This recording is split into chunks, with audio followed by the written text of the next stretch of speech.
Good morning and happy Friday. Welcome to another segment of Mornings in Corning. I am joined by Angela Niforatos, who is a 5th and 6th grade teacher at Horseheads. Angela, thank you so much for joining me today. Thanks for having me. It's great to be here. Of course. So just tell me a little bit about yourself. Are you from this area originally? No, I'm not from here originally. I'm from a little town called Roscoe, New York, which is about 2 hours east of here, and I moved up here for college and stayed.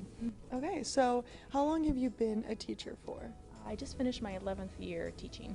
Wow, have you been at Horseheads this whole time or have you bounced around? No, I bounced around a little bit. I started out at a private school, Holy Family, here in Elmira, and then I taught for Elmira City School District, and I've taught for Horseheads for the last 4 years.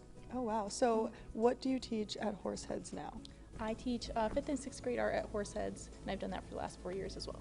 So what does your day-to-day kind of look like in terms of what you teach 5th and 6th graders at Horseheads? The last few years have been a little different, but typically I try and hit as many different mediums as I can so students really get to explore and learn what works best for them, because there's so many different kinds of art, so I really want students to find what they love the best.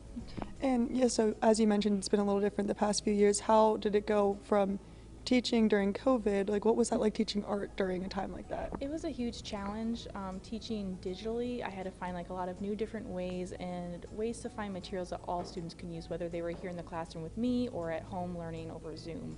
So it was a big learning curve, but I think it's made me a better teacher for it. And to be back in person now and teaching art in person, how did that feel? So great. I'm so glad to be back in person. It is a lot different being able to work like one-on-one with a student or really be able to evaluate how they're doing and actually see what they're doing. It makes a huge difference. So do you teach pottery and ceramics or what? Before we left for the pandemic, we were in the middle of a ceramics project, but we haven't unfortunately done any ceramics since we've come back because I've just been so unsure of whether we were going to go remote or not. And as I don't know, some of you may know, ceramics is a bit of a process. There's a lot of steps, so I need a good, solid, uninterrupted chunk of time to do a ceramics project. So maybe next year. Okay, awesome. Well, Angela, thank you so much for joining me, and I can't wait to learn more about the artwork that you brought in. Great, thank you. Of course. Okay, stick with us. More news and weather coming up after the break.